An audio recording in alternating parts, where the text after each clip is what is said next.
ಇವತ್ತು ಬೆಳ್ಳುಳ್ಳಿ ಗೊಜ್ಜು ಮಾಡ್ತಿದ್ದೀನಿ. ಬೆಳ್ಳುಳ್ಳಿ ಚಟ್ನಿ. 2 ಗಡ್ಡೆ ಬೆಳ್ಳುಳ್ಳಿ ತೊಗೊಂಡಿದ್ದೀನಿ. ಈ ಥರ ಬಿಡಿಸ್ಕೋಬೇಕು. ಬೆಳ್ಳುಳ್ಳಿ ಬಿಡಿಸ್ಕೋಬೇಕಂದ್ರೆ ಈ ಥರ ನೆನೆ ಹಾಕಿ ಬೇಗ ಬರುತ್ತೆ, ಸಿಪ್ಪೆ ಬೇಗ ಬರುತ್ತೆ, ಬಿಡಿಸ್ಕೋಬೋದು ಈಸಿಯಾಗಿ. ಈ ಥರ ನೆನೆಸಿಟ್ಕೊಳ್ಳಿ ಒಂದು 10 ಮಿನಿಟ್ಸು. ಒಂದು ಬಾಣಲಿ ತೊಗೊಂಡಿದ್ದೀನಿ, ಅದಕ್ಕೆ ಎಣ್ಣೆ ಹಾಕ್ತಿದ್ದೀನಿ.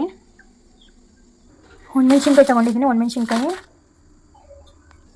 ಎಣ್ಣೆ ಒಳಗಡೆ ಹಾಕ್ತಿದ್ದೀನಿ. ಒಣಮೆಣ್ಸಿನ್ಕಾಯಿ ಅದನ್ನ ಫ್ರೈ ಮಾಡ್ಕೋಬೇಕು. ಸ್ವಲ್ಪ ಈ ಥರ ಮಾಡ್ಕೋಬೇಕು, ಅದು ಕೆಂಪಗಾಗೋ ತನಕ. ಟೇಸ್ಟ್ ಮಾತ್ರ ಚೆನ್ನಾಗಿರುತ್ತೆ, ನೀವು ಒಂದ್ಸಲ ಟ್ರೈ ಮಾಡಿ. ಈ ಥರ ಆಗಿದೆ, ಫ್ರೈ ಮಾಡ್ಕೋಬೇಕು. ಬೆಳ್ಳುಳ್ಳಿ ಬಿಡಿಸ್ಕೊಂಡಿದ್ದೀನಿ. ಸ್ವಲ್ಪ ಶುಂಠಿ ಜಜ್ಕೋಬೇಕು, ಶುಂಠಿನ. ಸ್ವಲ್ಪ ಬೆಲ್ಲ. ಅದೇ ಎಣ್ಣೆ, ಕಾಯ್ದಿರೋ ಎಣ್ಣೆಗೆ ಬೆಳ್ಳುಳ್ಳಿ ಹಾಕೋಬೇಕು. ಬೆಳ್ಳುಳ್ಳಿ ಹಾಕಿದ್ದೀನಿ, ಅದನ್ನ ಫ್ರೈ ಮಾಡ್ಕೋಬೇಕು. ಸರಿ, ಒಂದು ಬೇಕು. ಅದಕ್ಕೆ ಸ್ವಲ್ಪ ಶುಂಠಿ, ಬೆಲ್ಲ, ಸ್ವಲ್ಪ ಜೀರಿಗೆ ತೊಗೊಂಡಿದ್ದೀನಿ, ಟೇಸ್ಟ್ ಚೆನ್ನಾಗಿ ಬರುತ್ತೆ, ಹಾಕ್ತಿದ್ದೀನಿ. ಸ್ವಲ್ಪ ಹುಣಸೆಹಣ್ಣು ಹಾಕ್ತೀನಿ, ಹುಣಸೆಹಣ್ಣು ಫ್ರೈ ಮಾಡ್ಕೊಳ್ಳಿ. ಸ್ವಲ್ಪ ಆರಬೇಕಿದು. ಎಣ್ಣೆ ಹಾಕಿದ್ದೀನಿ, ಜಾರ್ಗೆ ಹಾಕ್ತಿದ್ದೀನಿ. ಮಿಕ್ಸಿಗೆ ಹಾಕ್ಕೊಂಡಿದ್ದೀನಿ, ರುಬ್ಕೋತಿದ್ದೀನಿ.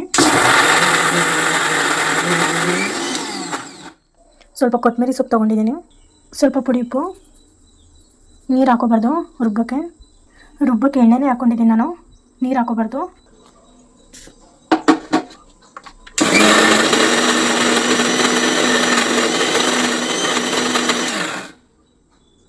ಈ ಥರ ಪೇಸ್ಟ್ ಆಗಿದೆ. ಎಷ್ಟು ದಿನ ಬೇಕಾದರೂ ಇರ್ತೈತೆ ಮನೇಲಿ, ಫ್ರಿಜ್ಜಲ್ಲಿ ಇಟ್ಟಿಲ್ಲ ಅಂದರೆ ಇರ್ತೈತೆ. ಆದರೆ ನೀರು ಮಾತ್ರ ಹಾಕೋಬಾರ್ದು, ಆಯಿಲೆಲ್ಲ ಮಾಡ್ಕೋಬೇಕು.